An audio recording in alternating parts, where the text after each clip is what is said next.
എല്ലാവർക്കും നമസ്കാരം. വെറുതെ ശാന്തമായി ഇരുന്നാലും നിങ്ങൾ കർമ്മം ചെയ്യുന്നുണ്ടോ?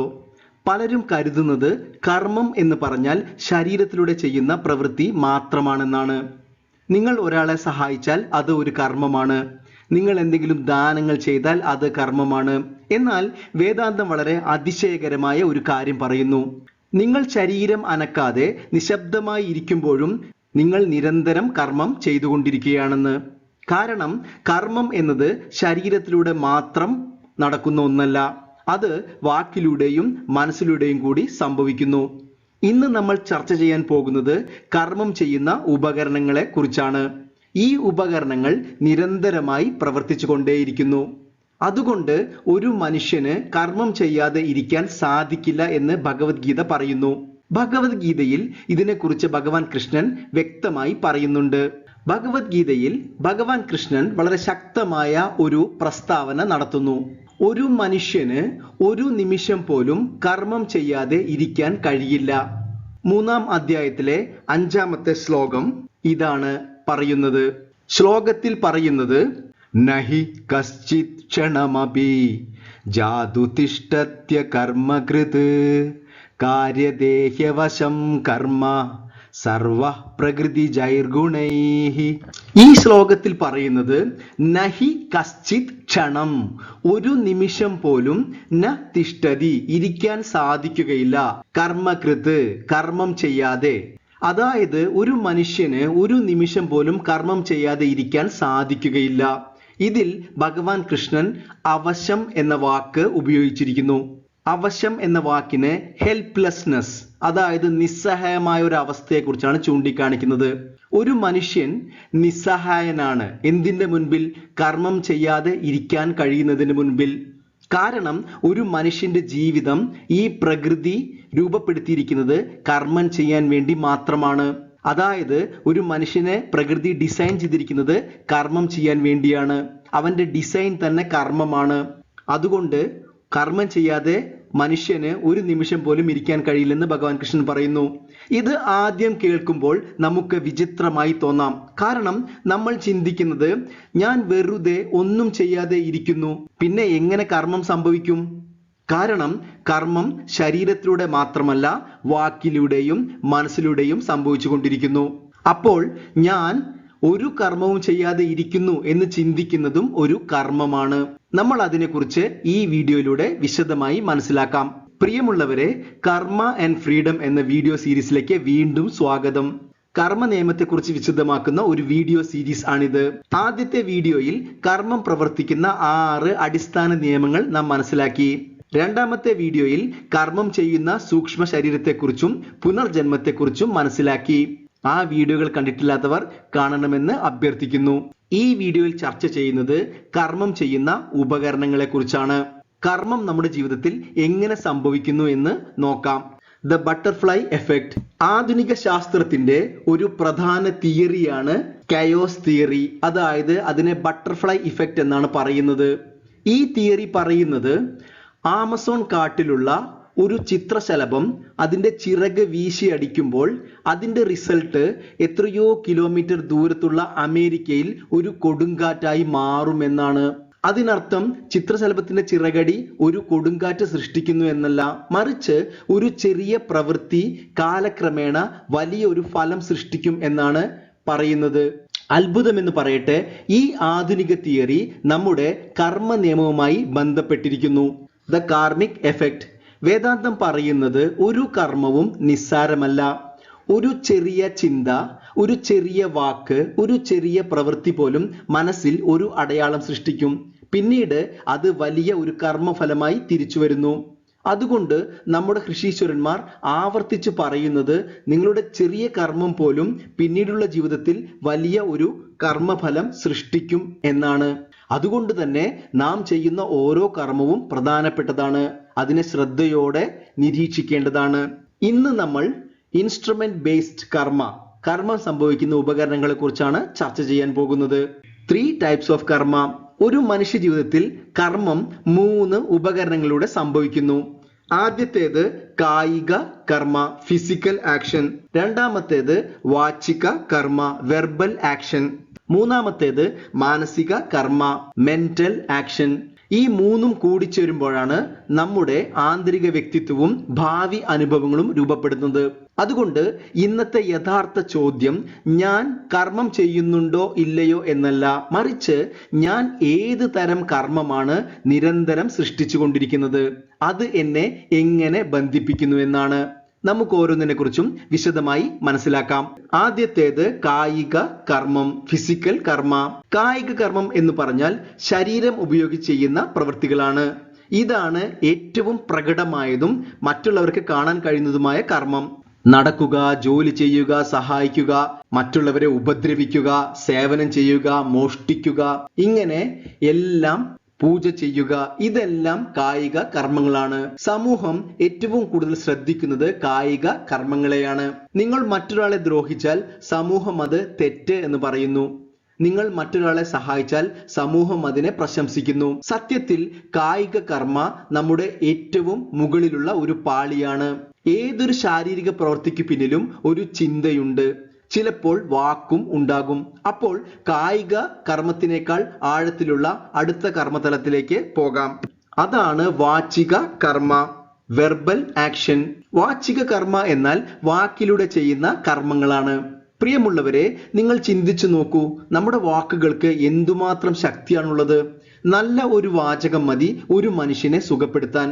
അതുപോലെ തന്നെ മോശമായ ഒരു വാചകം മതി ഒരു മനുഷ്യനെ തകർത്ത് തരിപ്പണമാക്കാൻ. ചില ആളുകൾ വാക്കുകളിലൂടെ മറ്റുള്ളവരെ വേദനിപ്പിക്കുന്നത് കണ്ടിട്ടില്ലേ? നുണ, പരദൂഷണം, അപവാദം, ദേഷ്യം, പരിഹാസം, ഇതെല്ലാം വാചിക കർമ്മങ്ങളാണ്.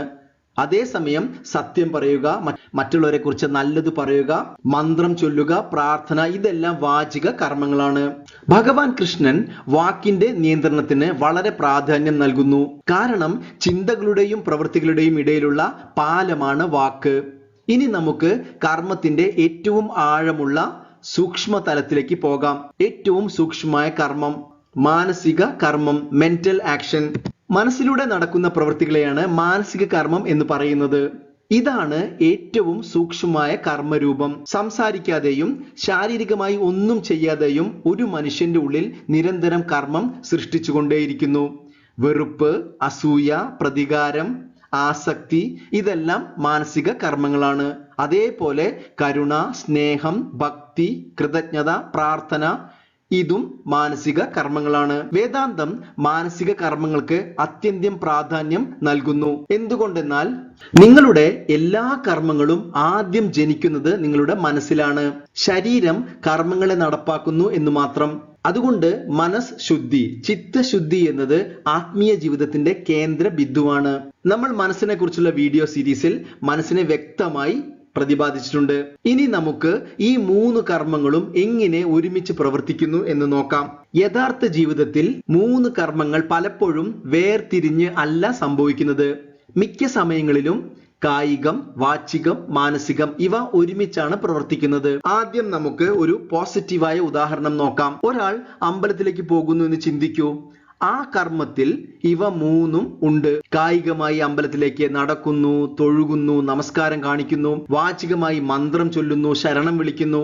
മാനസികമായി ഭക്തി നിറയുന്നു, സമർപ്പണം മനസ്സിൽ വരുന്നു. ഇത് 3ഉം ആത്മീയമായി അയാളെ ഉയർത്തുന്നു. ഈ കർമ്മത്തിനെ പുണ്യകർമ്മം എന്നാണ് പറയുന്നത്. അതിന്റെ ഫലം സന്തോഷം ആയിരിക്കും. എന്നാൽ ഇതേ മനുഷ്യൻ തിരിച്ച് സ്വന്തം ഓഫീസിൽ പോയി ഒരാളോട് ദേഷ്യപ്പെടുന്നു എന്ന് ചിന്തിക്കൂ. ചിലപ്പോൾ അയാൾ കായികമായി മറ്റേയാളെ തള്ളുകയോ അടിക്കുകയോ ചെയ്യുന്നു. വാചികമായി അയാളെ അപമാനിക്കുന്നു, ചീത്ത വിളിക്കുന്നു. മാനസികമായി വെറുപ്പ്, പ്രതികാരം എല്ലാം പ്രകടിപ്പിക്കുന്നു. ഇത് ഒരു പാപകർമ്മമാണ്. അതിന്റെ ഫലം ഭാവിയിൽ ദുഃഖമാവും ഉണ്ടാവുക. പ്രിയമുള്ളവരെ, നമ്മൾ പുണ്യം, പാപം എന്നീ കർമ്മങ്ങളെ കുറിച്ച് വിശദമായി പറയുന്ന വീഡിയോയിൽ ഇതിനെക്കുറിച്ച് പ്രതിപാദിക്കുന്നതാണ്. പക്ഷേ ഇവിടെ ഒരു പ്രധാനപ്പെട്ട ചോദ്യം ഉയരുന്നു. ഈ 3 കർമ്മങ്ങളിൽ ഏതാണ് കൂടുതൽ ശക്തമായി കർമ്മഫലം ഉണ്ടാക്കുന്നത്? നമുക്ക് നോക്കാം. വേദാന്തം പറയുന്നത് വാചിക കർമ്മം കായിക കർമ്മത്തെക്കാൾ സൂക്ഷ്മമാണ്. മാനസിക കർമ്മം വാചിക കർമ്മത്തെക്കാൾ സൂക്ഷ്മമാണ്. ഏതാണോ കൂടുതൽ സൂക്ഷ്മമായിട്ടുള്ളത് അതാണ് ഏറ്റവും സ്ട്രോങ് ആയി കർമ്മഫലം ഉണ്ടാക്കുന്നത്. കാരണം സൂക്ഷ്മ തലത്തിലുള്ളത് എപ്പോഴും സ്ഥൂല തലങ്ങളെ നിയന്ത്രിക്കുന്നു. നിങ്ങൾ ചിന്തിക്കൂ, നിങ്ങളുടെ സ്ഥൂല ശരീരം അതായത് ഫിസിക്കൽ ബോഡിയെ നിയന്ത്രിക്കുന്നത് നിങ്ങളുടെ സൂക്ഷ്മ ശരീരമാണ്, സട്ടിൽ ബോഡിയാണ്. മനസ്സ് വാക്കിനെ നിയന്ത്രിക്കുന്നു, വാക്ക് പ്രവൃത്തിയെ നിയന്ത്രിക്കുന്നു. അപ്പോൾ കർമ്മ നിയമത്തിൽ ഒരു പ്രധാന സത്യം മനസ്സിലാക്കാം. ശരീരം പ്രവൃത്തി നിർത്തിയാലും കർമ്മം നിൽക്കുന്നില്ല. അപ്പോൾ ഇവിടെ മാനസിക കർമ്മങ്ങളാണ് ഏറ്റവും കൂടുതൽ കർമ്മഫലങ്ങൾ ഉണ്ടാക്കുന്നത്. അതുകൊണ്ട് തന്നെ മനഃശുദ്ധി ആത്മീയതയിൽ വളരെ വളരെ പ്രധാനപ്പെട്ടതാണ്. പ്രിയമുള്ളവരെ, വളരെ പ്രധാനപ്പെട്ട ഒരു പോയിന്റാണ് ഇനി നാം മനസ്സിലാക്കാൻ പോകുന്നത്.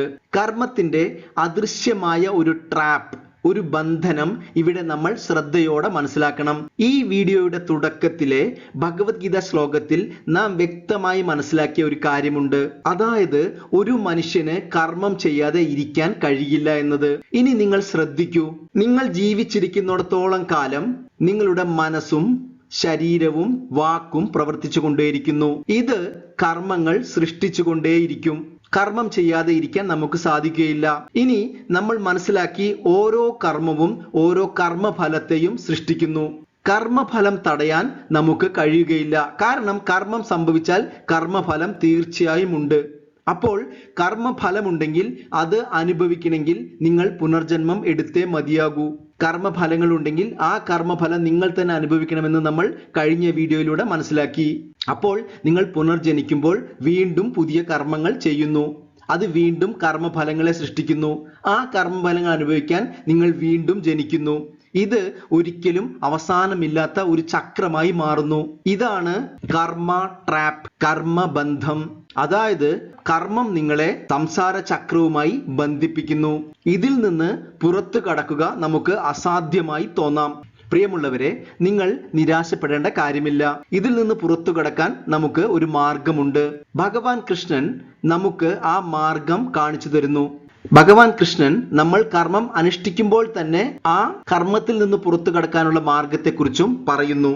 അതാണ് കർമ്മയോഗം, ആത്മജ്ഞാനം. നമ്മുടെ കർമ്മങ്ങളെ എല്ലാം കർമ്മയോഗത്തിലൂടെ ഈശ്വര സാധനകളാക്കി മാറ്റാൻ സാധിക്കും. ആത്മജ്ഞാനത്തിലൂടെ കർമ്മം ചെയ്യുന്നത് ഞാനല്ല, മറിച്ച് എൻ്റെ മനസ്സും ശരീരവുമാണെന്ന് മനസ്സിലാക്കാൻ സാധിക്കും. ഇത് നമ്മളെ കർമ്മബന്ധത്തിൽ നിന്ന് മോചിപ്പിക്കുന്നു. കർമ്മമല്ല, മറിച്ച് കർമ്മഫലത്തിനോടുള്ള ആസക്തിയാണ് ഇവിടെ പ്രശ്നമായി തീരുന്നത്. കർമ്മം ചെയ്യുന്നതല്ല, മറിച്ച് ഞാൻ കർമ്മം ചെയ്യുന്നു എന്ന അഹങ്കാരമാണ് ഇവിടെ പ്രശ്നമായി തീരുന്നത്. കർമ്മയോഗത്തിലൂടെയും ആത്മജ്ഞാനത്തിലൂടെയും നിങ്ങൾ കർമ്മം ചെയ്യുമ്പോൾ കർമ്മഫലം നിങ്ങളെ ബന്ധിക്കുകയില്ല. വേദാന്തം അതിനെ ഒരു ബേൺഡ് റോപ്പ്, അതായത് കത്തിയെരിഞ്ഞ ഒരു കയറ് പോലെയാണെന്ന് പറയുന്നു. ഈ ചിത്രത്തിൽ നോക്കൂ, കത്തിയ ഒരു കയറിന് അല്ലെങ്കിൽ അഗ്നിക്കിരയായ ഒരു കയറിന് കയറിന്റെ ഷേപ്പ് ഉണ്ടാവും, പക്ഷെ അതുകൊണ്ട് നിങ്ങളെ ബന്ധിക്കാൻ സാധിക്കുകയില്ല. ഇതേപോലെ കർമ്മയോഗത്തിലൂടെയും ആത്മജ്ഞാനത്തിലൂടെയും ഉണ്ടാകുന്ന കർമ്മങ്ങൾ ഒരിക്കലും നിങ്ങളെ കർമ്മചക്രവുമായി ബന്ധിക്കുകയില്ല. ഭഗവത്ഗീതയുടെ ഒരു ശ്ലോകത്തിലൂടെ ഭഗവാൻ കൃഷ്ണൻ ഇതിനെ വളരെ മനോഹരമായി പറഞ്ഞിരിക്കുന്നു.